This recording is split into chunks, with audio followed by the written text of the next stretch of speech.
Revenue deficit, ఈ physical deficit నిజంగా ఇవి ఎందుకు పెరుగుతూ ఉన్నాయి? చంద్రబాబు నాయుడు గారి హయాంలో ఈ రెవెన్యూ డెఫిసిట్లు, ఆయన వస్తే చాలు ఈ రెవెన్యూ డెఫిసిట్లు, మా హయాంలో ఎందుకు రెవెన్యూ డెఫిసిట్లు, ఫిజికల్ డెఫిసిట్లు కంట్రోల్గా ఉన్నాయి?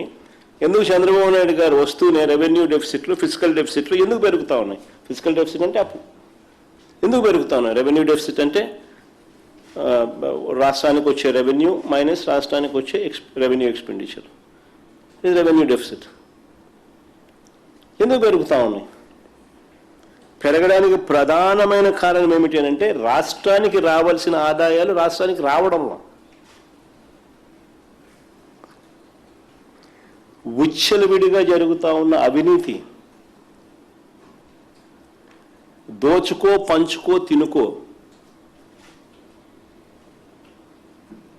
అందరూ జాయింట్గా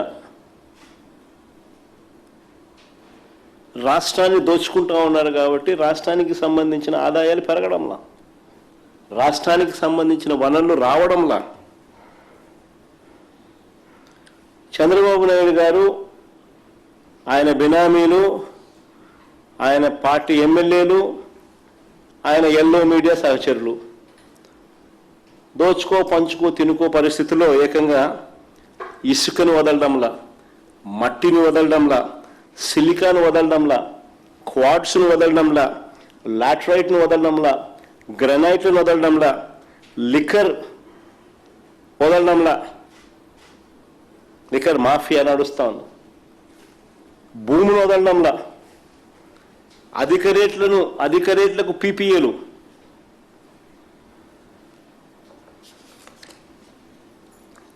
మొత్తం అన్నింటా కూడా దోపిడీయే. ఇక ప్రభుత్వానికి ఆదాయాలు ఎలా వస్తాయి? సంక్షేమము అభివృద్ధి ఎలా నడుస్తుందా? ఎంత అప్పులు తెచ్చినా కూడా ఎలా సరిపోతాయి? అంతా దోచేస్తూ ఉంటాయి. విశాఖపట్నంలో చిన్న ఎగ్జాంపుల్ కూడా, ఉదాహరణ కూడా చెప్తా ఉన్నా, ఏ స్థాయిలో వీళ్ళ దోపిడీ అని అంటే విశాఖపట్నంలో అత్యంత విలువైన భూమిని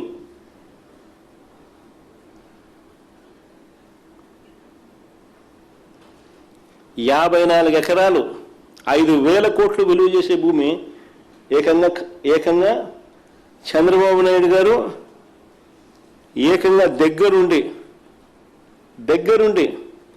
ఆయన సమీప బంధువుకు కట్టబెట్టే కార్యక్రమం చేస్తే రాష్ట్రానికి ఆదాయాలు ఎలా వస్తాయి?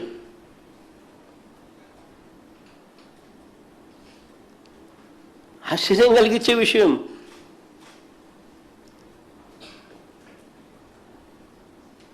రియల్ ఎస్టేట్ కంపెనీలకు, చెనిక్కాయలకు, బెల్లానికి అతి తక్కువ రేటుకు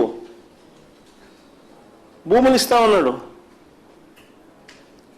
భూములు ఇవ్వడమే కాదు, వాళ్ళు కన్స్ట్రక్షన్ చేసిన దాంట్లో 2,000 రూపాయలు పర్ ఎస్ఎఫ్టీకి ఎదురిస్తాడంట. ఈయన ఎదిరిస్తాడంట.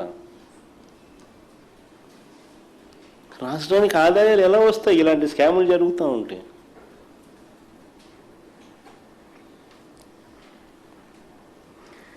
చంద్రబాబు గారి ప్రభుత్వ ఆర్థిక పనితీరు అధ్వానంగా ఉందని చెప్పడానికి ఇంకొక అంశం కూడా చెప్తాను. మామూలుగా మినిమం క్యాష్ బ్యాలెన్స్ అనేది ట్రెజరీలో ఉండాలి. ఆ మినిమం క్యాష్ బ్యాలెన్స్ అనేది ట్రెజరీలో లేకపోతే, కన్సాలిడేటెడ్ ఫండ్లో కన్నా లేకపోతే వెంటనే ఇట్ విల్ ట్రిగర్ ఎస్డిఎఫ్ అంటే స్పెషల్ డ్రాయింగ్ ఫెసిలిటీ. అంటే ఇవన్నీ కూడా రకరకాల వడ్డీలతో కూడిన ఇన్స్ట్రుమెంట్స్. రాష్ట్ర ప్రభుత్వ ఖజానాలో డబ్బులు ఎప్పుడైతే లేకుండా పోతాయో అప్పుడు ఇమీడియట్గా ఫస్ట్ ట్రిగర్ వడ్డీతో కూడిన స్పెషల్ డ్రాయింగ్ ఫెసిలిటీ ఎస్డిఎఫ్ అంటారు, అది ట్రిగర్ అవుతుంది.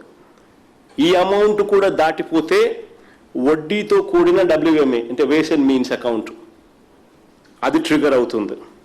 అది కూడా దాటిపోతే ఓడీలోకి వెళ్ళిపోతాం, ఓవర్ డ్రాఫ్ట్ ఫెసిలిటీ. ఇవన్నీ కూడా వడ్డీతో కూడిన ఇన్స్ట్రుమెంట్స్. ట్రెజరీలో మినిమం బ్యాలెన్స్లు లేకపోతే రాష్ట్ర ప్రభుత్వానికి సంబంధించిన కన్సాలిడేటెడ్ ఫండ్లో మినిమం బ్యాలెన్స్లు కానీ లేకపోతే. ఆశ్చర్యం కలిగించే విషయం ఏమిటో తెలుసా? ఏ కష్టాలు కూడా చంద్రబాబు నాయుడు హయాంలో లేనప్పటికీ, మా హయాంలో అన్న కోవిడ్ లాంటి విపత్కర పరిస్థితులు చూసినాం, రకరకాల ఇబ్బందులకర పరిస్థితుల మధ్య రాష్ట్రాన్ని నడిపినాం. కానీ చంద్రబాబు నాయుడు గారు ఏ కష్టాలు లేనప్పటికీ 2024-25లో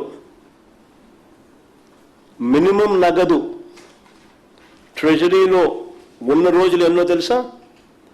కేవలం 8 రోజులు.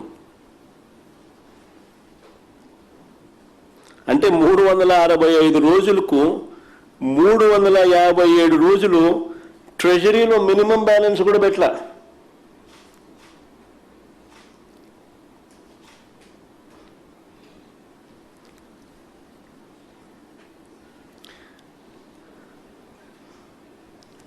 చంద్రబాబు నాయుడు గారు తాను చేస్తా ఉన్న పరిపాలనకు, ఆయన ఇస్తా ఉన్న బిల్డప్కు మధ్య తేడాను స్పష్టంగా చూపించే మరొక చిత్రపటం ఇది, మరొక పెయింటింగ్ ఇది.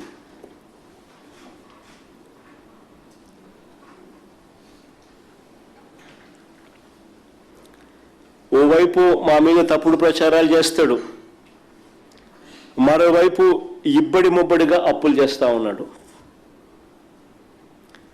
పైగా వాళ్ళు చేస్తూ ఉన్న అప్పులన్నీ కూడా బయటకు రానివ్వకుండా దాచేసే కార్యక్రమం చేస్తూ ఉన్నారు. అది ఇంకా ఆశ్చర్యం. వాళ్ళు చేస్తూ ఉన్న అప్పులు బయటకు రానివ్వకుండా ఏకంగా దాచేసే ప్రయత్నం చేస్తూ ఉన్నారు. 2024-25లో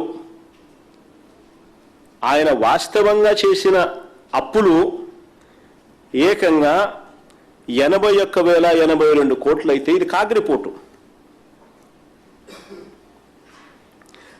రిపోర్ట్లో statement 6 from finance accounts for government of Andhra Pradesh released by CAG for the financial year 24-25.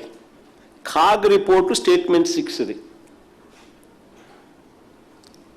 ఆ ప్రింట్ పెట్టేసినాం అంతే. కాగ్ రిపోర్ట్లో తీసుకొచ్చి ఆ ప్రింట్ చూపిస్తా ఉన్నా నీకు, మీ అందరికీ కూడా. Net borrowing, net increase in borrowing చూడండి, ఆ కాలం సర్కిల్ చేసినాం చూడండి.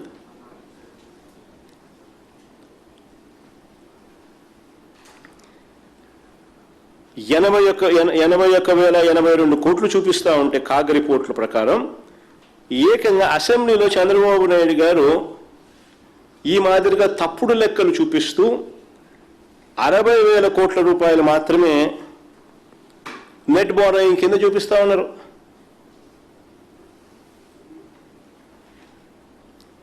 అంతా 60,485 కోట్లని. అంటే తప్పుడు సమాచారం, దాచిపెట్టే కార్యక్రమం. ఏకంగా 20,000 కోట్ల అప్పును, వాస్తవంగా చేసిన అప్పును దాచిపెట్టి చూపిస్తా ఉన్నారు.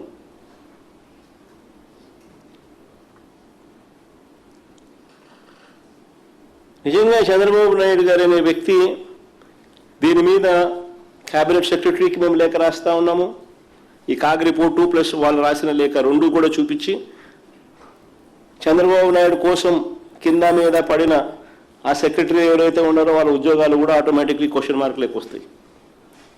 దగ్గరుండి సభను తప్పుదోవ పట్టించే కార్యక్రమంలో పాలు పంచుకున్నందుకు డిఓపిటికి లేఖ రాస్తున్నాం, క్యాబినెట్ సెక్రటరీకి లేఖ రాస్తున్నాం, ఫైనాన్స్ సెక్రటరీకి లేఖ రాస్తున్నాం. కాగ్ రిపోర్టు, ఈ రిపోర్టు రెండు కూడా పెట్టి